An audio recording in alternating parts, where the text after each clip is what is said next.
الحمد لله الذي أنزل على عبده الكتاب ولم يجعل له عوجا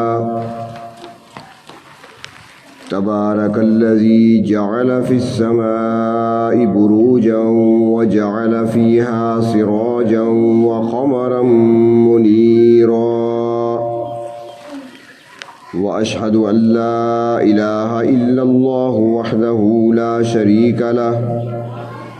وأشهد أن سيدنا ومولانا محمدا عبده ورسوله أما بعد فأعوذ بالله من الشيطان الرجيم بسم الله الرحمن الرحيم وضرب الله مثلا للذين آمنوا امرأة فرعون إذ قالت رب ابن لي عندك بيتا في الجنة ونجني من فرعون وعمله ونجني من القوم الظالمين صدق الله مولانا العظيم مولاي صل وسلم دائما أبدا على حبيبك خير الخلق كلهم.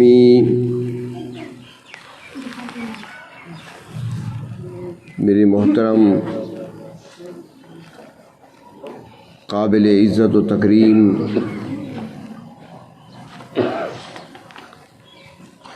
ماؤں بہنوں اور بیٹیوں،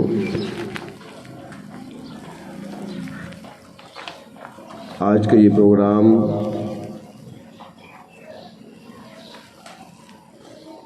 آپ سے کچھ کہنے کے لیے مجھے دعوت دی گئی اور آپ کو کچھ سننے کے لیے دعوت دی گئی.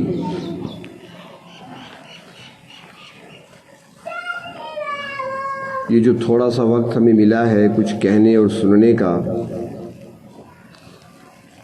اگر آپ کی توجہ رہے گی بات کی طرف تو انشاءاللہ فائدہ بہت ہوگا، اور اگر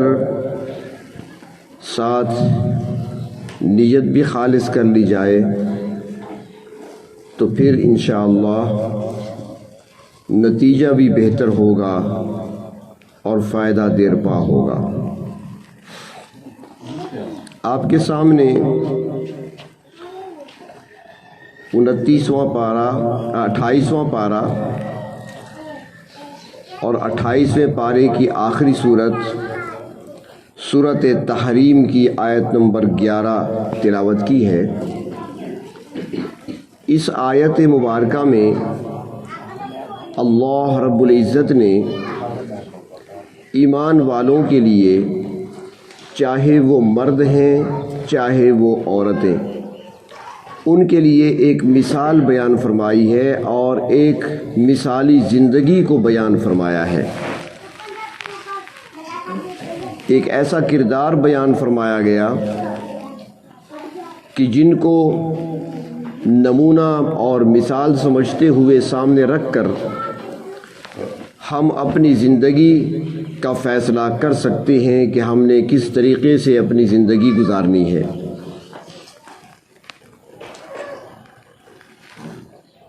اب ایک سوال پیدا ہوتا ہے کہ اللہ رب العزت نے جس شخصیت کی زندگی کو آنے والوں کے لیے مثال قرار دیا، ایمان والوں کے لیے مثال قرار دیا، ایک نمونہ قرار دیا، تو چونکہ ایمان والوں میں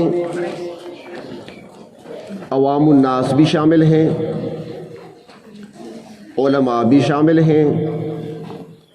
حفاظ کرام بھی شامل ہیں، اولیاء بھی شامل ہیں، تابعین بھی شامل ہیں، ائمہ بھی شامل ہیں. بلکہ جس وقت یہ آیت نازل ہو رہی تھی، جو لوگ اس وقت مخاطب تھے ان کو صحابہ کرام کہا جاتا ہے، وہ بھی اس میں مخاطب ہیں، ان کو بھی کہا جا رہا ہے۔ تو ذہن میں ایک سوال ابھرتا ہے کہ یقیناً کوئی ایسا مجاہد اور متقی مرد ہوگا جس کی زندگی کو اللہ تبارک و تعالی نے دوسروں کے لیے نمونہ بنا دیا، لیکن جب آیت پہ غور کرتے ہیں تو انسان حیران رہ جاتا ہے کہ جس شخصیت کی زندگی کو مثال بنایا جا رہا ہے، نمونہ اور ماڈل کے طور پر جس کی زندگی کو پیش کیا جا رہا ہے ایمان والوں کے لیے، اولیاء، علماء، صلحاء سب کے لیے، وہ مرد نہیں بلکہ وہ عورت تھی۔ امرات کا لفظ آیا یہاں پر۔ اور پھر ایک دوسرا سوال ذہن میں ابھر سکتا ہے کہ جس کو مثال قرار دیا جا رہا ہے، جس کی زندگی کو دوسروں کے لیے نمونے کے طور پر پیش کیا جا رہا ہے، تو وہ یقیناً کسی ایسے گھرانے سے تعلق رکھنے والی خاتون ہوگی جس کے خاندان میں نبوت چلی ہوگی، جس کے خاندان میں اولیاء رہتے ہوں گے، جس کے خاندان میں تقویٰ کا دور دورہ ہوگا، اور اس کی تربیت اس انداز سے ہوئی ہوگی، متقی لوگوں نے اس کی تربیت کی ہوگی کہ اس کی زندگی کو اللہ رب العزت نے بعد میں آنے والوں کے لیے مثال قرار دیا۔ تو جب ہم قرآن حکیم میں اس کا جواب ڈھونڈنے کی کوشش کرتے ہیں تو قرآن حکیم کا یہ جملہ انسان کو مزید ہلا کر رکھ دیتا ہے کہ وہ خاتون جس کو اللہ رب العزت ایمان والوں کے لیے، مردوں عورتوں کے لیے نمونہ اور مثال کے طور پر پیش فرما رہے ہیں، وہ ایسی خاتون ہے کہ جس کی تربیت نہ کسی متقی شخص کے گھر میں ہوئی ہے، نہ تقویٰ کے ماحول میں ہوئی ہے، نہ اس کو کسی ولی کا ساتھ میسر آیا ہے، بلکہ یہ تو وہ خاتون ہے جو کائنات کے بدترین شخص کے گھر میں رہتی تھی اور سب سے برا ماحول اس کو ملا تھا، اور وہ شخص جس کے پاس یہ رہا کرتی تھی اسے دنیا فرعون کے نام سے جانتی ہے، مصر کے فرعون کے گھر میں رہتی تھی، اسی ماحول میں رہا کرتی تھی، بلکہ فرعون کی بیوی تھی۔ لیکن اللہ تبارک و تعالی نے اس کی زندگی کو مثال قرار دیا، ایک ماڈل اور نمونے کے طور پر مسلمانوں اور ایمان والوں کے سامنے پیش فرمایا کہ دیکھو اس نے زندگی میں کیا کیا اور ایک خاتون کیا کچھ کر سکتی ہے اگر کرنا چاہے تو۔ فرعون مصر کا حکمران تھا، جابر تھا، ظالم تھا، ظلم کرنے والا تھا، بنی اسرائیل کے ہزاروں بچوں کو اس نے ذبح کر دیا تھا پیدا ہوتے ہی، پوری قوم کو جس کی تعداد کو 6 لاکھ سے زیادہ تھی انہیں غلام بنا رکھا تھا، جس سے ناراض ہوتا تھا اس کی لاش کے ٹکڑے کرا دیا کرتا تھا، اس کی جسم کو دیواروں میں چن دیا جاتا تھا، ظلم ہر لحاظ سے وہ کرتا تھا، متکبر اتنا کہ اس نے خدائی کا دعویٰ کر رکھا تھا، انا ربکم الاعلی کا اس نے اعلان کر رکھا تھا۔ لیکن اللہ رب العزت نے جب اپنے پیغمبر حضرت موسیٰ علیہ السلام کو نبوت کا تاج پہنا کر اس فرعون کے پاس بھیجا، اس جابر و ظالم کے پاس بھیجا، حضرت موسیٰ علیہ السلام کو چونکہ ہدایت یہی ملی تھی کہ بات کرنا اس سے، لیکن کس انداز سے، سختی سے نہیں، قولا لینا، نرمی سے بات کرنی ہے، خیر خواہی کے جذبے کے ساتھ بات کرنی ہے، ہمدردی کے جذبے کے ساتھ بات کرنی ہے۔ تو حضرت موسیٰ علیہ السلام کے لہجے میں خیر خواہی ہوتی، ہمدردی ہوا کرتی تھی، پیار سے سمجھاتے رہے، دلائل کے ذریعے سمجھاتے رہے، معجزات دکھا کر حق بات ان کو سمجھاتے رہے، ان تک پہنچاتے رہے کلمہ حق کو، لیکن فرعون نے مانا تو نہیں بلکہ منصوبے بنانے لگا حضرت موسیٰ علیہ السلام کے خلاف۔ اللہ تبارک و تعالیٰ نے اسی فرعون کے گھر سے اس کی بیوی کو ہدایت نصیب فرمائی، اللہ رب العزت نے توفیق عطا فرمائی، وہ حضرت موسیٰ علیہ السلام کے کردار سے متاثر ہوئی، حضرت موسیٰ علیہ السلام کے کلام سے متاثر ہوئی، حضرت موسیٰ علیہ السلام کی دعوت اس کے دل میں اتر گئی، چنانچہ اس نے کلمہ پڑھ لیا۔ جب فرعون کو پتہ چلا، جو حضرت موسیٰ علیہ السلام کا سب سے بڑا دشمن، جب اسے پتہ چلا کہ میرے گھر میں سے میری بیوی اس کا کلمہ پڑھ چکی ہے، تو وہ تشدد پہ اتر آیا، ظلم کرنے لگا۔ وہ بیوی جو اس کو بہت ہی پیاری تھی، جسے بہت چاہتا تھا وہ، لیکن اب اس نے دیکھا کہ اس نے دین بدل دیا ہے، بجائے میرا ساتھ دینے کے اب وہ موسیٰ کی حامی بن چکی ہے، تو اس نے ظلم کے کئی حربے استعمال کیے۔ مفسرین اکرام نے لکھا ہے کہ ظلم بھی ایسا کہ ایک مرتبہ فرعون نے حکم دیا اپنی بیوی سے متعلق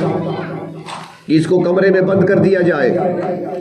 اور اس کے کمرے میں بھوکے کتوں کو چھوڑ دیا جائے، دروازہ باہر سے بند کر دیا جائے۔ جب ہم کچھ دیر کے بعد کھولیں گے تو یقیناً اس کے جسم کے ٹکڑے ہی نظر آئیں گے، ہڈیاں نظر آئیں گی، گوشت کتے نوچ چکے ہوں گے۔ کمرے میں بند کیا گیا، کتوں کو چھوڑ دیا گیا، دروازہ بند کر دیا گیا، باہر سے کنڈی لگا دی گئی۔ وقت گزر گیا، کہا گیا دروازہ کھول دو، چیخ و پکار تک ہم نے نہیں سنی، کتوں نے ایسا پکڑا کہ ہم نے اس کی آواز تک باہر نہیں سنی، لہذا کھولو دروازہ، جو ہڈیاں باقی ہیں ان کو اٹھا کر پھینک دو۔ لیکن جب دروازہ کھولا گیا، دیکھا کتے دیوار کے ساتھ لگے بیٹھے ہیں، حضرت آسیہ مصلے پر بیٹھی اپنے رب کی یاد میں مصروف ہے۔ فرعون کو مزید تحش آیا، اس نے کئی دنوں تک بھوکا رکھا، کھانے پینے کو کچھ نہ دیا گیا، لیکن پروردگار عالم اپنی اس بندی کو کھلاتے بھی رہے، پلاتے بھی رہے۔ جب فرعون نے دیکھا کہ کوئی حربہ کامیاب نہیں ہو رہا، تو چنانچہ اس نے ایک دن حضرت آسیہ کو، اپنی بیوی کو باندھ دیا رسیوں کے ساتھ، ہاتھ بندھے ہوئے ہیں، رسیوں میں جکڑی ہوئی ہے۔ جلادوں کو بلایا گیا، سامنے جلاد کھڑے ہیں، بڑے بڑے ہتھوڑے ہاتھوں میں لیے ہوئے، میخے ہاتھوں میں لیے ہوئے کھڑے ہیں۔ فرعون کہتا ہے، آسیہ سے مخاطب ہے، اپنی بیوی سے مخاطب ہے، آخری وارننگ دے رہا ہوں، آخری مہلت دے رہا ہوں، اب بھی وقت ہے، موسیٰ کا دامن چھوڑ دے، نہیں تو سامنے جلاد دیکھ لے، ان کے ہاتھوں میں کیلوں کو دیکھ لے، ان کے ہاتھوں میں ہتھوڑوں کو دیکھ لے۔ یہ کیلے زمین پر ٹھونکنے کے لیے نہیں لائے گئی، بلکہ یہ کیلے تمہارے ہاتھوں میں لگائی جائیں گی، یہ کیلے اور یہ میخیں تمہارے پاؤں میں گاڑی جائیں گی، یہ کیلے اور یہ میخیں تمہارے سر میں لگائی جائیں گی، تمہاری آنکھوں میں لگائی جائیں گی، ہتھوڑوں کے ذریعے سے ٹھونک ٹھونک کر میخوں کو گاڑا جائے گا۔ اب بھی وقت ہے، مان لے۔ حضرت آسیہ جانتی تھی کہ فرعون جو کہہ رہا ہے وہ کر سکتا ہے، بادشاہ ہے اور ساتھ جابر بھی ہے، ظالم بھی ہے، اس نے آج تک کسی پہ ترس نہیں کھایا، تو اب بھی وہ ترس نہیں کھائے گا، اب بھی وہ نرمی نہیں دکھائے گا، اس سے رحم کی اپیل کرنا بھی بیکار اور بے سود ہے۔ چنانچہ حضرت آسیہ نے جب یہ سارا منظر دیکھ لیا اپنی آنکھوں سے اور سمجھ گئی کہ اب مجھے چھوڑیں گے نہیں، تو اس وقت ہاتھ تو بندھے ہوئے ہیں، دعا کے لیے ہاتھ اٹھا نہیں سکتی، لیکن زبان تو کھلی تھی، اپنے پروردگار کو اس حال میں پکارا۔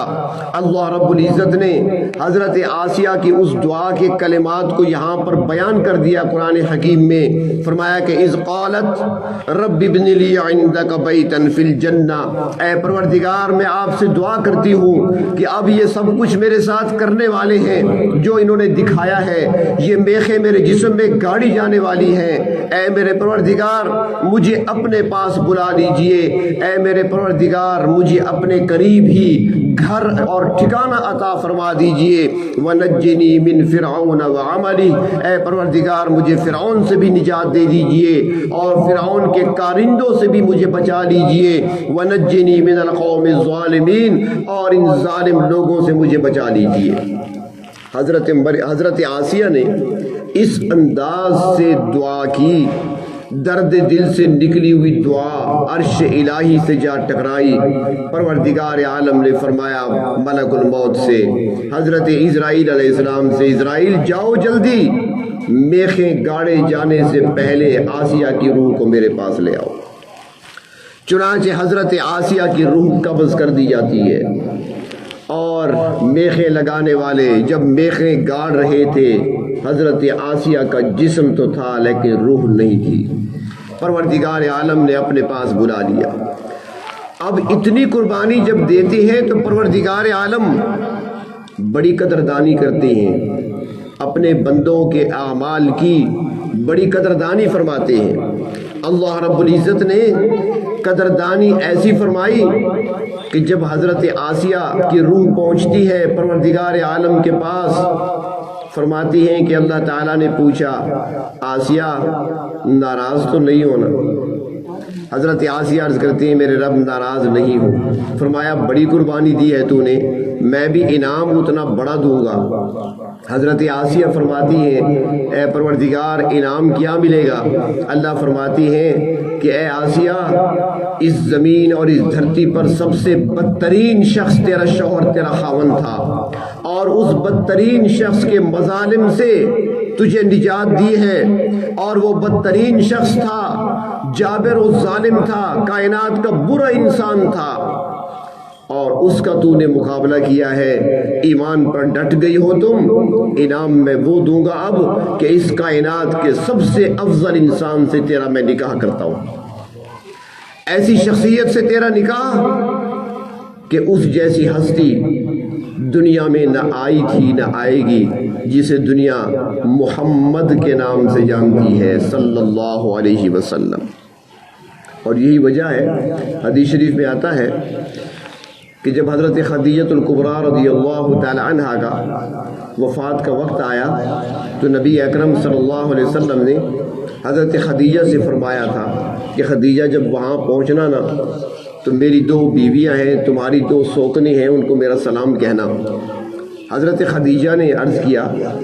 کہ آپ کی بیوی تو اور کوئی نہیں، نکاح تو آپ نے میرے ساتھ ہی کیا تھا، 25 سال کی عمر میں آپ نے میرے ساتھ نکاح کیا، 25 سال میرے ساتھ گزار دیے، یہ 25 سال کا عرصہ میں نے کوئی سوکن نہیں دیکھی، میں نے آپ کی دوسری بیوی نہیں دیکھی، میں نے آپ کا نکاح ہوتے نہیں دیکھا، تو آپ کی بیویاں کون ہیں؟ تو آپ نے فرمایا تھا خدیجہ ایک وہ آسیہ ہے فرعون کی جو بیوی ہوا کرتی تھی، رب تعالیٰ نے انعام فرمایا اس پر اور اس کا نکاح اللہ نے خود میرے ساتھ کر دیا ہے، اور دوسری وہ حضرت مریم ہے عیسیٰ علیہ السلام کی والدہ، اس کا نکاح بھی اللہ رب العزت نے میرے ساتھ کر دیا ہے۔ تو ایک خاتون اگر اپنے مقام کو پہچان لے تو اللہ تبارک و تعالیٰ نے خواتین سے بڑے کام لیے ہیں۔ ہمارے ہاں تو ذہن بن چکا ہے کہ جو بھی کارنامہ ہوگا کوئی مرد ہی انجام دے گا، جو بھی بڑا کام ہوگا کوئی مرد ہی کرے گا، عورت کا نام ایسا روشن نہیں ہو سکتا جیسے مرد کا ہوتا ہے۔ وہ کسی نے کہا ہے کہ ضروری نہیں کہ نام روشن ہو بیٹوں سے، ضروری نہیں کہ نام روشن ہو بیٹوں سے، میرے نبی کا تو خاندان چلا ہے بیٹی سے۔ کون سا بیٹا ہے وہ؟ سارا خاندان ہی بیٹیوں سے چلا ہے، اور کتنے نامور لوگ پیدا ہوئے، بیٹیاں بھی نام پیدا کر سکتی ہیں۔ تو اللہ تبارک و تعالیٰ نے ایک عورت کو ہی بطور مثال کے پیش فرمایا، بطور نمونے کے پیش فرمایا ہے کہ ان کی زندگی کو دیکھ لو اور اسے مثال اور ماڈل سمجھتے ہوئے اپنی زندگیوں کو ایسا بنا لو کہ دنیا کا کوئی طوفان، دنیا کا کوئی دجال، دنیا کی کوئی برائی تمہارے ایمان کو متزلزل نہ کر سکے۔ تمہارا ایمان اتنا مضبوط ہونا چاہیے۔ اور پھر اللہ تبارک و تعالی نے عورت کو یہ مقام بھی دیا ہے کہ اگر کوئی مرد دنیا میں نام کمانے والا آیا بھی ہے تو اس کے پیچھے اسے تیار کرنے والی اور اس کو اس مقام تک پہنچانے والی کوئی خاتون ہی ہوا کرتی ہے۔ بعض اوقات خواتین کی تمنائیں ہوتی ہیں، ان کے دل سے نکلی ہوئی دعائیں ہوتی ہیں، جیسا کہ آپ نے نام سنا ہوگا حدیث شریف میں بلند مقام رکھنے والے امیر المومنین فی الحدیث حضرت امام محمد بن اسماعیل البخاری رحمہ اللہ، جس کو امام بخاری کہا جاتا ہے، جن کی کتاب صحیح البخاری مشہور ہے۔ آج بھی جب کسی کے سامنے بات کی جاتی ہے کہ حدیث بخاری میں ہے تو سننے والے کا سر جھک جاتا ہے۔ وہ امام بخاری پیدا ہوئے، بچپن تھا، والد صاحب فوت ہو گئے، والدہ تھی، ان کی خواہشیں تھیں، تمنائیں تھیں بڑی دل میں، لیکن جب امام بخاری کی عمر 5 یا 6 سال کی ہوئی نابینا ہو گئے، کسی وجہ سے بینائی چلی گئی،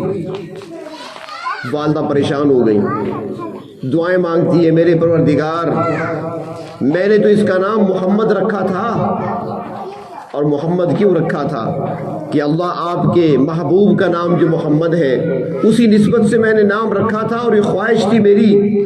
کہ میں نام بھی وہ رکھتی ہوں اس لیے کہ میں نے کام بھی اللہ آپ کے محبوب کی حدیث کی خدمت کا اس سے لینا ہے۔ میں نے تو اس ارادے اور اس نیت سے اس بچے کا نام محمد رکھا تھا، اور میں پرورش اور تربیت بھی اس انداز سے کر رہی تھی، علم حاصل کرے گا، اللہ کے محبوب صلی اللہ علیہ وسلم کے فرامین کو دنیا میں پھیلائے گا، اللہ کے دین کا داعی بنے گا، لیکن اے پروردگار یہ کیا ہوا، اس کی تو بینائی چلی گئی، اب یہ کیسے علم حاصل کرے گا، یہ کیسے کتابیں پڑھے گا، یہ کیسے مطالعہ کرے گا، یہ کیسے احادیث کو یکجا کرے گا، یہ کیسے دین کی خدمت کرے گا، یہ کس طرح دین کا داعی بن سکے گا، اب تو نابینا ہو چکا ہے۔ دن کو بھی روتی رہتی، رات کو بھی روتی رہتی، دعا کے لیے ہاتھ اٹھے رہتے۔ آخر ایک رات سوتی ہیں، خواب دیکھتی ہیں، اور خواب میں مجدد الانبیاء، جد الانبیاء، خلیل اللہ حضرت ابراہیم علیہ السلام کی زیارت ہوتی ہے۔ حضرت ابراہیم علیہ السلام فرماتی ہیں امام بخاری کی والدہ سے، کیوں پریشان ہوتی ہو، کیوں روتی ہو؟ عرض کرتی ہیں میں کیوں نہ روؤں، میری تو بڑی خواہشیں تھیں، بڑی تمنائیں تھیں اپنے بیٹے کو کچھ بنانے کے لیے، اس کی بینائی چلی گئی اس لیے پریشان ہوں۔ حضرت ابراہیم علیہ السلام خواب میں کہتے ہیں کہ بیٹی ذرا جا کر دیکھو تو صحیح، تمہارے بیٹے کی بینائی تو واپس آ چکی ہے۔ چنانچہ بیدار ہوتی ہیں، جو ہی بیدار ہوتی ہے سیدھا اپنے بیٹے کے پاس آتی ہے، وہ سو رہا تھا، 6 سال کی عمر ہے امام بخاری کی۔ ماں نے آ کر جگایا، جلدی سے اٹھا، ماں کہنے لگی بیٹا دیکھ کر بتاؤ کیا میں تجھے نظر آ رہی ہوں؟ بیٹا کہنے لگا ماں جی صرف آپ نہیں بلکہ سب کچھ نظر آ رہا ہے، اللہ رب العزت نے بینائی لوٹا دی۔ اب یہ پیچھے کس کی تمنائیں تھیں، کس کی دعائیں تھیں؟ خاتون کی ہی تو دعائیں تھیں، ایک خاتون کی ہی تو تمنا تھی جو اللہ رب العزت نے پوری کر دی تھی۔ اور کچھ خواتین وہ بھی، یہ ہماری تاریخ کا حصہ ہے، آج ایک عورت نے اپنے مقام کو بھلا دیا ہے، اپنے مرتبے کو بھلا دیا کہ ہم نے کیا کرنا تھا، ہماری ذمہ داری کیا تھی اور ہم کیا کرنے لگیں، ہم اپنے بچوں کو کس راستے پر لے جا رہے ہیں، ان کا مستقبل کس طرح ہم بنا رہے ہیں یا بگاڑ رہے ہیں، کبھی سوچا ہی نہیں ہم نے۔ ورنہ آنے والا دور مشکل ترین دور ہے، دجالی دور شروع ہو چکا ہے، ہر طرف سے فتنے سر اٹھا رہے ہیں، تو اس لیے خواتین کو چاہیے کہ اپنی اولاد کی طرف توجہ دیں، اپنے اعمال کی طرف توجہ دیں، اپنے مقام کو پہچانیں۔ آپ کا مقام یہ نہیں ہے کہ زرق برق لباس پہن کر بازاروں کے چکر لگانا، آپ کا کام یہ نہیں تھا کہ آپ کے جسم پہ لگی ہوئی خوشبو کسی غیر محرم کے ناک میں پہنچے، آپ کا مقام یہ نہیں تھا کہ آپ کے پہنے ہوئے خوبصورت لباس پر کسی غیر محرم کی نظر پڑے، آپ کا مقام یہ نہیں تھا کہ آپ بازاروں کی زینت بنے، آپ کا مقام یہ تو نہیں تھا کہ آپ دن رات موبائل فون پر بیٹھے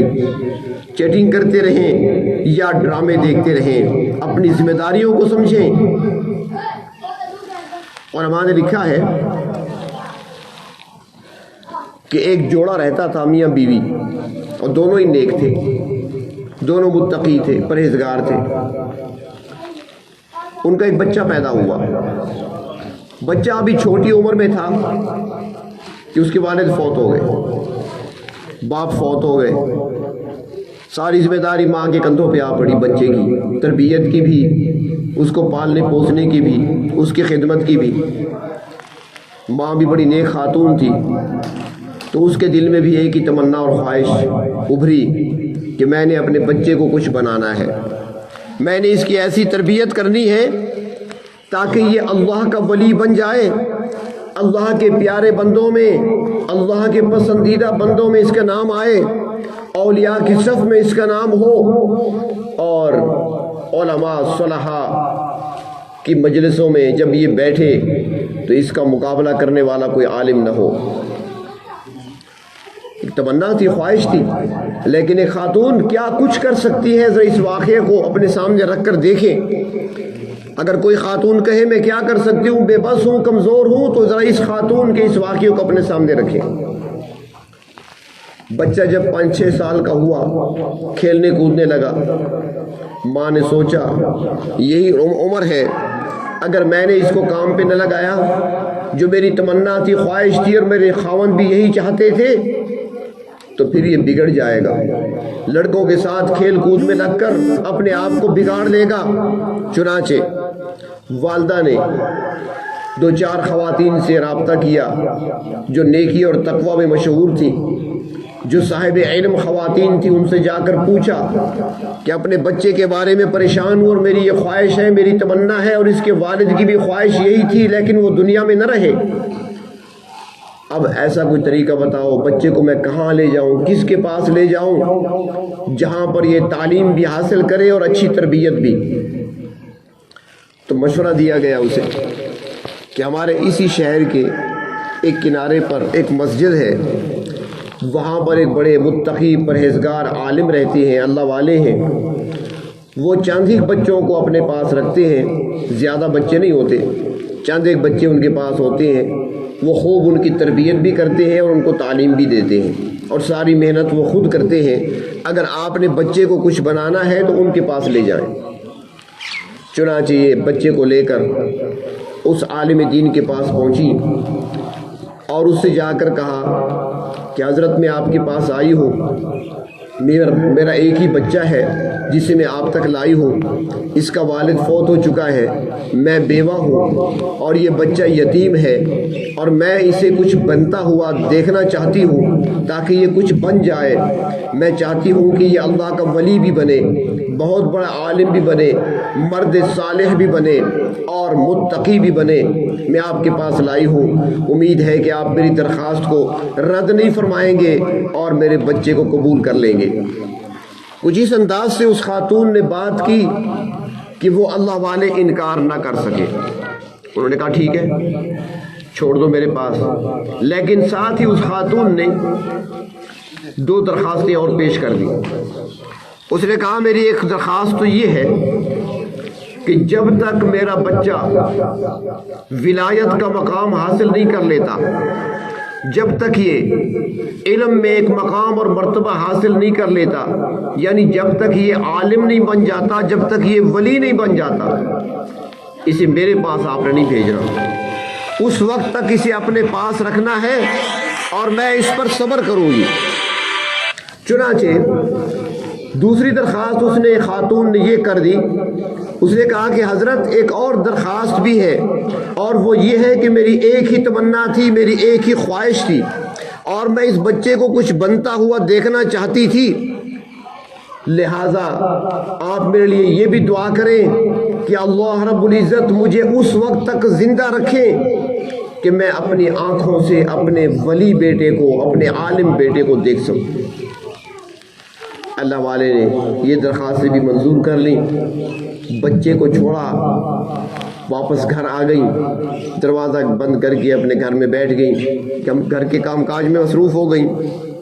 بچہ حضرت کے پاس رہا، ان کی تربیت میں بھی ہے، تعلیم بھی حاصل کر رہا ہے، پڑھ بھی رہا ہے۔ کئی مہینے گزر گئے، کئی مہینے گزرنے کے بعد ایک دن بچہ استاد کے پاس آیا اور کہنے لگا حضرت عرصہ ہوا ماں کا دیدار نہیں ہوا، مجھے اپنی ماں سے بڑی محبت ہے اور میری ماں کو مجھ سے بڑی محبت تھی، ماں کے پاس ہی سویا کرتا تھا اور اب کئی مہینے گزر چکے ہیں، اپنی ماں کی صورت بھی نہیں دیکھی، بہت میرا جی چاہتا ہے، راتوں کو میں روتا رہتا ہوں، میرا سرہانہ میرے آنسوؤں سے بھیگ جاتا ہے، ماں کی یاد مجھے بہت ستاتی ہے، حضرت مجھے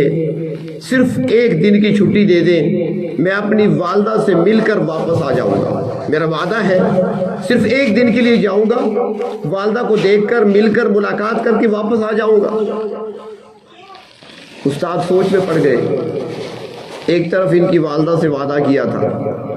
انہوں نے وعدہ لیا تھا کہ جب تک یہ ولی نہیں بن جاتا، جب تک یہ عالم نہیں بن جاتا، اس کو چھٹی نہیں دینی، میرے پاس نہیں بھیجنا، میں نے وعدہ کر لیا تھا۔ ایک طرف بچے کی معصومیت اور ماں کی محبت اور بے قراری ہے، تو وہ سوچتے ہیں اگر بھیجتا ہوں والدہ سے کیا ہوا وعدہ ٹوٹتا ہے، نہیں بھیجتا تو بچے کا دل ٹوٹتا ہے، وعدہ توڑوں یا بچے کا دل توڑوں، سوچ میں پڑ گئے۔ کچھ دیر بیٹھے رہے، اللہ تبارک و تعالیٰ نے ایک بات دل میں ڈالی، فرمانے لگے بیٹا ایک صورت ہے چھٹی مل سکتی ہے تمہیں ایک دن کی، لیکن ایک شرط ہے۔ اس نے کہا استاد صاحب شرط بتائیں۔ فرمایا میں تمہیں سبق دیتا ہوں، اس کو یاد کر لو، اگر شام تک مجھے سبق تم نے سنا دیا تو پھر چھٹی دے دوں گا، شام کو چلے جانا، کل واپس آ جانا۔ اس نے کہا استاد جی ٹھیک ہے، مجھے سبق دیں۔ اب استاد نے اپنے خیال کے مطابق سبق دیا اسے یاد کرنے کو، اور وہ اتنا سبق تھا جس کو یاد کرنے میں کئی دن لگ سکتے تھے، اور بات تھی شام تک یاد کرنے کی۔ مثال کے طور پر اگر روزانہ وہ 1 رکوع یاد کرتا تھا تو اس دن استاد نے 6 رکوع دے دیے۔ اب 1 رکوع یاد کرنے والا بچہ 6 رکوع کیسے یاد کرے گا؟ وہ تو 6 دنوں کا سبق ہے، یا 5 رکوع دے دیے تو 5 دنوں کا سبق ہے، شام تک یاد نہیں کر سکے گا، بچہ شرط پوری نہیں کرے گا، اسے کہوں گا آپ نے شرط پوری نہیں کی لہٰذا نہیں جا سکتے، ماں سے کیا وہ وعدہ بھی ٹوٹے گا نہیں۔ بچہ واپس آیا اپنے کمرے میں، اس نے سبق کو دوبارہ غور سے دیکھا، گھبرا گیا کہ یہ سبق تو کئی دنوں میں یاد ہوگا، اب شام تک میں کہاں یاد کر سکتا ہوں، پریشان ہو کر بیٹھا، کچھ دیر سوچا، پھر اس نے کہا کہ میری والدہ مجھے کہا کرتی تھی اور میرے استاد بھی کہتے ہیں کہ اللہ تبارک و تعالیٰ اس کمال قدرت کے مالک ہیں کہ جو ہر ناممکن کو ممکن بنا دیتے ہیں۔ اللہ کے ہاں کوئی کام ناممکن نہیں ہوتا، اللہ تعالیٰ جو چاہتے ہیں وہ ہو جاتا ہے۔ یہ خیال آیا، مصلی بچھایا، ہاتھ اٹھائے، آنکھوں میں آنسو ہیں، زاروں قطار رو رہا ہے بچہ، کہہ رہا ہے میرے پروردگار آپ جانتے ہیں مجھے اپنے ماں سے کتنی محبت ہے، میری ماں مجھ سے کتنا پیار کیا کرتی تھی، اے میرے رب کئی مہینے ہو گئے اپنی والدہ کی صورت نہیں دیکھی، اس کی آواز نہیں سنی، اس کی خوشبو نہیں سونگھی، اس کے ہاتھ کی پکی ہوئی روٹی نہیں کھائی، اے میرے پروردگار میرا دل مچل رہا ہے اپنی والدہ کی ملاقات کے لیے۔ اللہ استاد نے سبق زیادہ دیا، آج شام تک تو کیا میں کئی دنوں تک بھی اگر محنت کروں یاد نہیں کر سکتا، اللہ مجھ سے تو نہیں ہو سکتا لیکن آپ تو کر سکتے ہیں، آپ کو تو قدرت حاصل ہے، آپ کے پاس تو طاقت اور قوت ہے، اے میرے پروردگار آج شام تک گو کہ ناممکن ہے اسے ممکن بنا کر آج شام تک مجھے یہ سبق یاد کرا دیجیے۔ دعا مانگی، دعا مانگنے کے بعد پڑھنا شروع کیا، شام سے پہلے سبق کو یاد کر لیا۔ اللہ نے ناممکن کو ممکن بنا دیا، اللہ نے آسان فرما دیا۔ شام ہوئی، استاد کے پاس پہنچ گئے، حضرت سبق یاد کر لیا۔ استاد صاحب بھی اندر سے خوش ہیں کہ یاد تو کیا ہوگا، مجھے پتا ہے اتنا سارا سبق یاد نہیں کر سکتا، ایک دن میں 6 دن کا سبق ہے، یقیناً اس سے غلطیاں ہوں گی، اور جو سبق صحیح طرح یاد نہیں ہوگا تو میں کہہ دوں گا تمہیں یاد نہیں ہے صحیح طریقے سے، لہٰذا تم نہیں جا سکتے، شرط تم نے پوری نہیں کی۔ چنانچہ استاد کے سامنے بیٹھے، سبق سنانا شروع کیا۔ جب سبق سنایا تو اس میں ایک بھی غلطی نہیں تھی، ایک جگہ بھی نہیں رکا، ایک جگہ بھی نہیں اٹکا، صاف صاف سنا دیا۔ استاد کی آنکھوں میں آنسو آ گئے، کہنے لگے بیٹا شرط پوری کر دی ہے لہٰذا چلے جاؤ، والدہ سے مل کر لیکن وعدہ کر کے جاؤ کہ کل واپس آنا ہے۔ بچہ بڑا خوش ہوا، وہاں سے روانہ ہوتا ہے۔ اب آپ بتائیں کئی مہینے بعد جسے چھٹی ملی ہو اپنی والدہ سے ملنے کی تو کتنا خوش ہوگا، راستے میں کس طرح اچھل کود کر جا رہا ہوگا، کیا تصورات ہوں گے، کیا سوچیں ہوں گی، ماں سے جا کر ایسے لپٹوں گا، ماں سے یہ کہوں گا اتنے مہینے ہو گئے آپ نے میری خبر نہیں لی، گلے بھی کروں گا، شکوے بھی کروں گا، محبت کا اظہار بھی کروں گا، ماں کے ساتھ کھیلوں گا، ماں کے ہاتھ کی بنی ہوئی روٹی کھاؤں گا۔ سوچتے سوچتے دروازے پہ پہنچا، دستک دی، آواز دی امی کو، جواب نہیں آیا، دوسری مرتبہ جواب نہیں آیا، دروازہ اندر سے بند تھا، تیسری مرتبہ بلند آواز سے پکارا، امی جی میں آپ کا بیٹا ہوں، دروازہ کھولیے۔ اب اندر سے آواز آئی، ماں سمجھ گئی تھی دروازے پہ کون آیا ہے۔ عورت اگر ایک ارادہ کر لے، عزم کر لے تو بہت کچھ کر سکتی ہے۔ یہ خواتین جانتی ہیں، جو صاحب اولاد ہیں وہ جانتی ہیں کہ ایک ماں کے دل میں اولاد کی تڑپ کتنی ہوا کرتی ہے، وہ کس طریقے سے اپنی اولاد کو اپنے سے جدا نہیں کرنا چاہتی۔ لیکن اب دیکھیے وہ بھی تو ایک ماں تھی، وہ بھی ایک خاتون تھی۔ جب تیسری مرتبہ آواز دیتا ہے، ماں جی بیٹا ہوں آپ کا، دروازہ کھولیے، اندر سے آواز آتی ہے، کون بیٹا ہے میرا؟ جواب دیا جی آپ کا بیٹا بایزید ہوں۔ ماں نے اندر سے کہا کہ جی ہاں میرا ایک بیٹا بایزید تھا، لیکن وہ تو پڑھنے کے لیے گیا ہوا ہے، وہ تو اس وقت تک واپس نہیں آئے گا جب تک وہ عالم با کمال نہ بن جائے، جب تک وہ ولی کامل نہ بن جائے واپس نہیں آئے گا، تم کون ہو؟ سمجھ گیا بچہ کہ ماں کی طرف سے اجازت نہیں ملے گی، ماں مجھے کچھ بنا ہوا دیکھنا چاہتی ہے۔ وہیں پر کھڑے کھڑے آنسو بہائے، رو دیا دروازے کے ساتھ، سر رکھ کر، سر ٹکا کر آنسو بہانے کے بعد، دل کا غبار ہلکا کرنے کے بعد وہاں سے واپس چلا اور لڑکھڑاتے قدموں کے ساتھ اپنے استاد کے پاس پہنچ گیا۔ استاد محترم نے بلایا، بیٹا تم تو گئے تھے رات گھر گزارنے کے لیے، کیا ہوا واپس کیوں آئے ہو؟ کہنے لگا بس جی واپس آ گئے۔ اس استاد نے کہا نہیں مجھے کہانی سناؤ، واقعہ کیا ہوا ہے، خیریت تو ہے نا؟ بچے نے سارا واقعہ سنایا، استاد نے سن لیا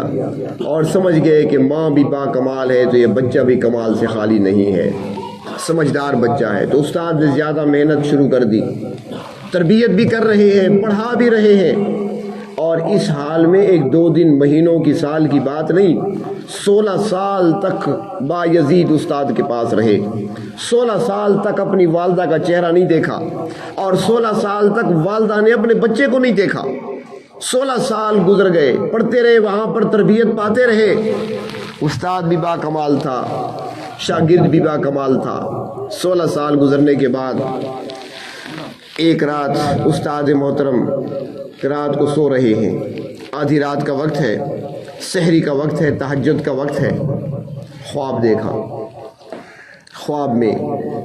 رحمت کائنات نبی اکرم صلی اللہ علیہ وسلم کی زیارت ہوئی، اور آپ نے فرمایا کہ وہ بچہ جو آپ کے پاس ماں جسے چھوڑ کر گئی تھی، جسے بایزید کہتے ہیں،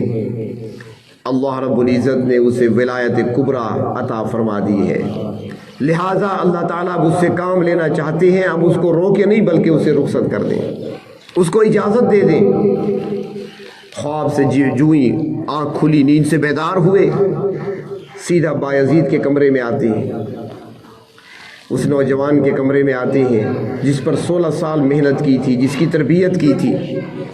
جس کے پیچھے والدہ کی دعائیں تھیں۔ جب آتے ہیں دیکھا تو مصلی پہ بیٹھا ہاتھ اٹھائے ہوئے ہیں۔ جب دعا سے وہ فارغ ہوئے، استاد نے سلام کیا، شاگرد کھڑا ہو گیا، استاد نے سینے سے لگایا، ماتھے کا بوسہ لیا اور رو کر کہنے لگے، بیٹا تیری تربیت مکمل ہو چکی ہے، تجھے تو وہ مقام مل چکا ہے جو مجھے بھی نہ مل سکا، ولایت کبریٰ کا مقام بلند مقام ہے۔ بعد میں حضرت سے پوچھ لیں کہ ولایت صغریٰ کیا ہوتی ہے، ولایت کبریٰ کیا ہوتی ہے۔ چنانچہ استاد نے رخصت کیا، گھر آتے ہیں، فرماتے ہیں کہ پہلے تو آئے تھے نا، چند مہینے بعد دروازے پر آوازیں دیتے رہے تھے، دروازہ کھولنے والا کوئی نہیں تھا۔ اب جب 16 سال گزار کر واپس آئے، جو ہی پہلی دستک دی، گویا کہ والدہ دروازے کے پیچھے کھڑی تھی، فوراً ہی دروازہ کھول دیا گیا۔ دروازہ کھلا، اندر داخل ہوا، والدہ کے قدموں میں گرا، والدہ نے اٹھایا، سینے سے لگایا، اور والدہ کہنے لگی بیٹا بیٹھو، پہلے مجھے اس رب کا شکر ادا کرنے دو جس نے آج میری تمنا اور میری خواہش کو پورا کر دکھایا ہے۔ 2 رکعت پڑھی اور اس کے بعد بایزید کو کھانا دیا۔ تو میں عرض یہ کر رہا تھا کہ وہ بایزید بسطامی کے نام سے مشہور ہے۔ جب بھی آپ اولیاء کی فہرست کو دیکھیں گے، آپ کو یہ نام سر فہرست نظر آئے گا، چاہے آپ علم کے انداز سے ان کو دیکھیں، ولایت کے مقام پہ دیکھیں، ان کو تقوی کے مقام پر دیکھیں، جس مقام پہ بھی دیکھیں آپ کو سر فہرست یہ نام نظر آئے گا۔ تو ایک خاتون، ایک عورت اگر کام کرنے پہ آئے، وہ کمزور نہیں، بہت کچھ کر سکتی ہے۔ اور موجودہ دور مشکلات کا دور ہے، پریشانیوں کا دور ہے، دجالی دور ہے، فتنوں کا دور ہے، اور اس دور میں اپنے آپ کو سنبھالنا، اور صرف یہ نہیں کہ اپنے ایمان کو بچانا بلکہ آنے والی نسل کو بچانا، یہ ذمہ داری ہے ایک عورت کی، ایک خاتون کی ذمہ داری ہے۔ وہ اپنے گھر کا ماحول ایسا رکھے، اپنے کردار کے اندر وہ خوبیاں پیدا کرے تاکہ اس کے بچے اسے دیکھ کر سیکھیں کہ ہم نے کیا کرنا ہے، ہم نے کیا بننا ہے، اور پھر ان کے لیے، اپنی اولاد کے لیے، آنے والی نسل کے لیے محنت کے ساتھ ساتھ، تربیت کے ساتھ ساتھ اللہ سے مانگنا، پروردگار عالم کے سامنے درخواست پیش کرنا، التجائیں کرنا، آنسو بہانا، تب تو ہماری اولادیں بن سکتی ہیں۔ اور آج بھی اگر ایک خاتون محنت کرے تو آج بھی خواجہ معین الدین اجمیری بھی پیدا ہو سکتے ہیں، آج خواجہ بختیار کاکی بھی پیدا ہو سکتے ہیں، آج بھی اولیاء پیدا ہو سکتے ہیں، صلحاء پیدا ہو سکتے ہیں، صاحب کمال لوگ پیدا ہو سکتے ہیں، لیکن آج تربیت کرنا چھوڑ دیا۔ اور ایک خاتون جب بچے کو دودھ پلاتے وقت موبائل فون پر چیٹنگ میں لگی ہو، ڈرامہ دیکھنے میں لگی ہو، تو کیا توقع کر سکتے ہیں کہ اس کی گود سے اٹھنے والا کیا وہ اللہ کا ولی بن سکتا ہے؟ کیا وہ ایک کمال حاصل کرنے والا علم میں بن سکتا ہے؟ کبھی نہیں ہو سکتا۔ یہ تب ہوگا جب بچے کو اٹھائے گی خاتون اور اس کی زبان پر قرآن پاک کی تلاوت ہوگی، اللہ کا ذکر ہوگا، اللہ کی یاد ہوگی۔ جب اس انداز سے وہ اپنے بچوں کی تربیت کریں گی تو پھر وہ بچے اولیاء بنیں گے، صلحاء بنیں گے، علماء بنیں گے،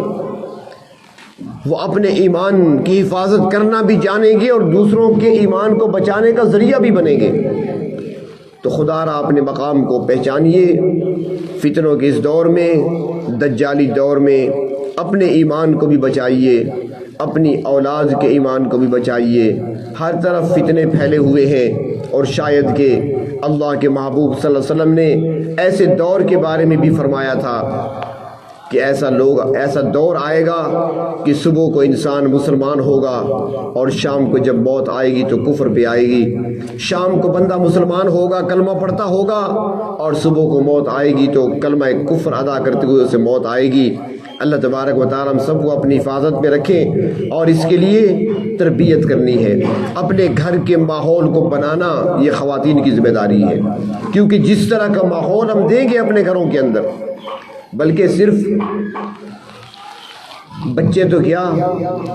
بچوں کے باپ کو بھی ٹھیک کر سکتی ہیں خواتین اگر کرنا چاہیں تو۔ ماحول تو اس نے بنانا ہے سارے گھر کا۔ اگر وہ سنت کے مطابق دسترخوان بچھا کر بیٹھی ہے تو خاوند کبھی بیڈ پر بیٹھ کر کھانا طلب نہیں کرے گا، جب دسترخوان نیچے بچھا ہے تو وہ آ کر بیٹھے گا ساتھ۔ تو یہ تربیت کرنی ہے، ماحول یہ خاتون نے بنانا ہے، گھر کے اندر بنانا ہے۔ تو اس لیے اللہ تبارک و تعالیٰ نے جو ذمہ داریاں دی ہیں اللہ تعالیٰ ان کو پورا کرنے کی توفیق عطا فرمائے۔ اور اس کے لیے اللہ تبارک و تعالیٰ نے قرآن حکیم میں ایک خاتون ہی کی مثال پیش فرمائی، جو میں نے شروع میں عرض کیا، حضرت آسیہ کو بطور ماڈل اور نمونے کے پیش فرمایا کہ اس کی زندگی کو دیکھ لو کہ ایمان کی خاطر انہوں نے کتنی قربانی دی ہے، اور بتا دیا آنے والوں کو کہ انسان کے پاس سب سے جو قیمتی چیز ہے، جو سب سے قیمتی متاع ہے، وہ انسان کے پاس ایمان ہے۔ جو ایمان سلامت لے کر دنیا سے چلا گیا وہی کامیاب ہوگا۔ تو ایمان کو بچانے کے لیے چاہے جتنی مشکلات بھی آئیں، جتنی پریشانیاں بھی آئیں، تمام پریشانیوں کو، مصیبتوں کو جھیلا جا سکتا ہے، لیکن ایمان کے اندر کمی نہیں آنی چاہیے، اور ایک مسلمان اور صاحب ایمان کے قدم ڈگمگانے نہیں چاہیے۔ اللہ تبارک و تعالیٰ جو کچھ کہا سنا اس پر عمل کی توفیق عطا فرمائے۔